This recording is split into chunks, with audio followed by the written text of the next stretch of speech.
UP सरकार का एक नया बिल योगी के गले की फांस बन गया है और अब तो बीजेपी विधायकों के साथ सहयोगी भी योगी की खुलकर मुखालफत करने लगे हैं। ऐसे में दो नाम मीडिया में काफी चर्चा के विषय बने हुए हैं। एक है राजा भैया तो दूसरी है अनुप्रिया पटेल। योगी आदित्यनाथ के सितारे आजकल सही नहीं चल रहे और जब से सरकार बनी है तभी से मुश्किलों का दौर चल रहा है। एक तरफ दिल्ली तो दूसरी तरफ योगी आदित्यनाथ हैं और केशव मौर्य खुलकर योगी का विरोध कर रहे हैं। अभी एक हफ्ते पहले ही योगी के घर में घुसकर केशव ने तहलका मचा दिया।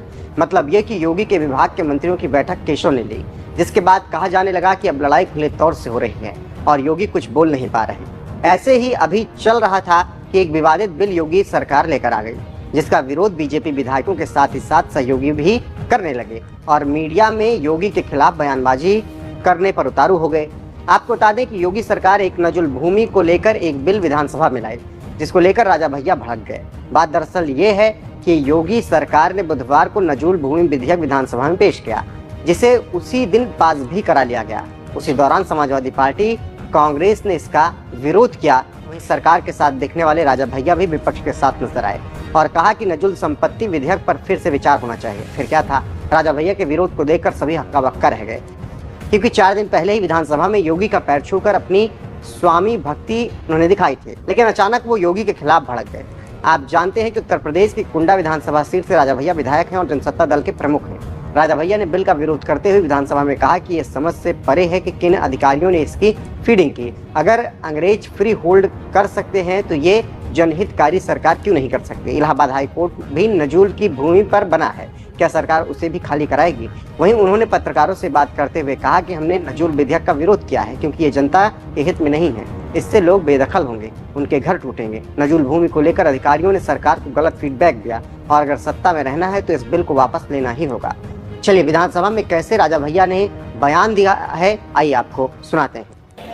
इस नजूल के विषय में आपने बोलने का अवसर दिया, इसलिए आभार व्यक्त करते हैं। ये विषय इतना सरल भी नहीं है जैसे जितना माननीय संसदीय कार्य मंत्री जी ने कहा। ये विधेयक छोटा हो सकता है, लेकिन इसके परिणाम, इसके दुष्परिणाम बहुत गंभीर होंगे और इतने दिनों के विधानसभा के कार्यकाल में जब भी विधेयक आते हैं तो सत्ता पक्ष एकमत होता है और विपक्ष उसके विरोध में होता है। मैं सिद्धार्थनाथ जी और हर्ष जी को भी आभार व्यक्त, इन्होंने सही तस्वीर रखी है। ये अपनी पार्टी के हित के विषय में सोच रहे हैं। पहली बात जो एक ये कहा गया कि साहब ये स्वतंत्रता सेनानियों की भूमि है, एकाध अपवाद हो सकता है। जो स्वतंत्रता सेनानी थे, जिन्होंने अपने प्राणों को आहूत किया, बलिदान दिया, वो इतने बड़े लैंडलॉर्ड, इतने बड़े पूंजीपति नहीं थे कि महानगरों में उनकी बड़ी बड़ी ज़मीनें हों। और ये प्रकरण सिर्फ प्रयाग अकेले तक ही सीमित नहीं है। इसमें काशी है, इसमें अयोध्या है, इसमें मेरठ है, इसमें गाजीपुर है, गोंडा है, कहाँ नहीं है, कानपुर है, सीतापुर है। अब देखिए, सभी माननीय सदस्य खुद कर रहे हैं। माननीय महोदय, पहले तो बोनाफाइड एक शब्द जो इसमें कहा गया कि जिसने लीज की किसी भी शर्त का उल्लंघन न किया हो, उनको छांट करके ये उनको चॉइस दी गई कि आप चाहें तो ये किस्त जमा करके और अपना फ्री होल्ड करा लीजिए। ये लगभग, अगर हमको स्मरण आ रहा है तो 2002-2003 से ये होना शुरू हुआ। लोगों ने अपनी किस्त जमा कर दी, 1 किस्त दी, 2 किस्त दी, 3 किस्त।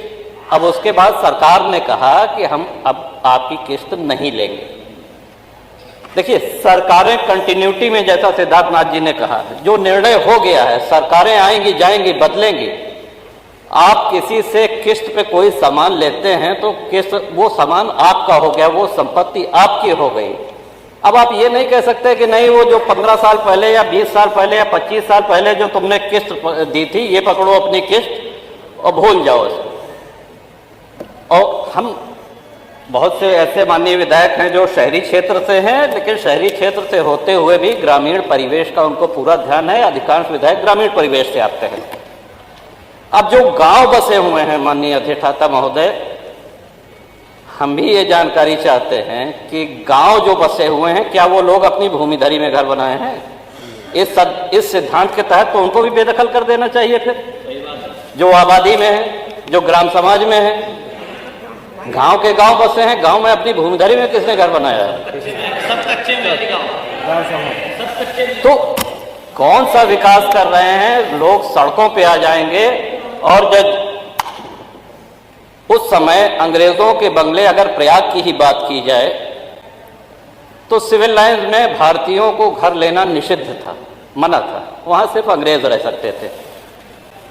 अपनी सेवा के लिए उन्होंने गाड़ीवान, कोचवान, बग्घी चलाने वाले, धोबी, माली, खानसामा, इन लोगों को वहां पे स्थापित किया, जो पुष्ट दर पुष्ट वहां पे चले आ रहे हैं। सागर पेशा एक बहुत बड़ा आंदोलन है प्रयागराज का।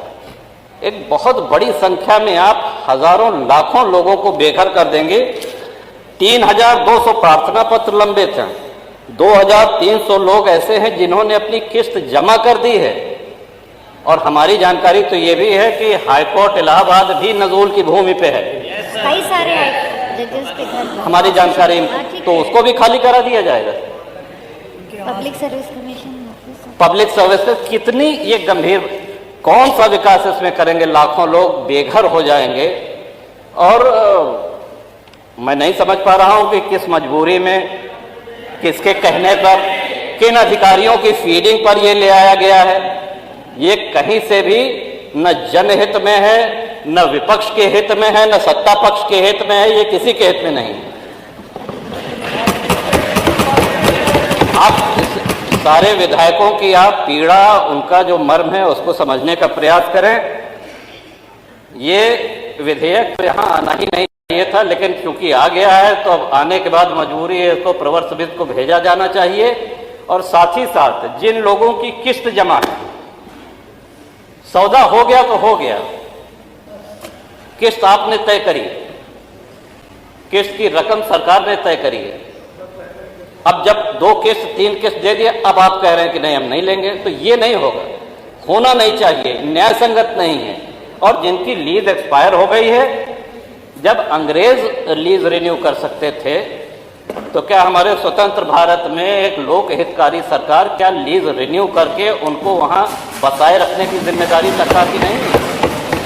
सबको बेघर करके भगा देंगे? कौन सा विकास हो रहा है? उनके पुनर्वास के लिए, उनको पुनर्बसाने के लिए कोई इसमें उल्लेख नहीं। गोलमोल भाषा में कहा गया है कि यदि सरकार करना चाहे तो करे।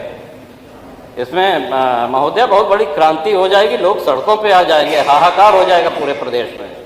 ये विषय बहुत ही जटिल है, बहुत ही संवेदनशील है। तो इन्हीं शब्दों के साथ मैं आशा करता हूं कि सरकार पुनर्विचार करे, प्रवर समिति को भेजे, और जो लोग जहां बसे हैं उनको किसी भी हालत में वहां से बेघर न किया जाए। जो फ्री होल्ड के क्रम में है फाइलें, उनको शीघ्र समयबद्ध निस्तारण किया जाए, उनकी शेष किस्त लेके। और जो लीज खत्म होने के कगार पे हैं, उनकी लीज रिन्यू की जाए। इन्हीं शब्दों के साथ बहुत तो सुन लिया आपने क्या कुछ कह रहे हैं रघुराज प्रताप सिंह राजा भैया। वैसे कहा जा रहा है कि बिल वापस ले लिया गया है और प्रवर समिति को भेज दिया गया है। देखना होगा कि आगे क्या कुछ होता है।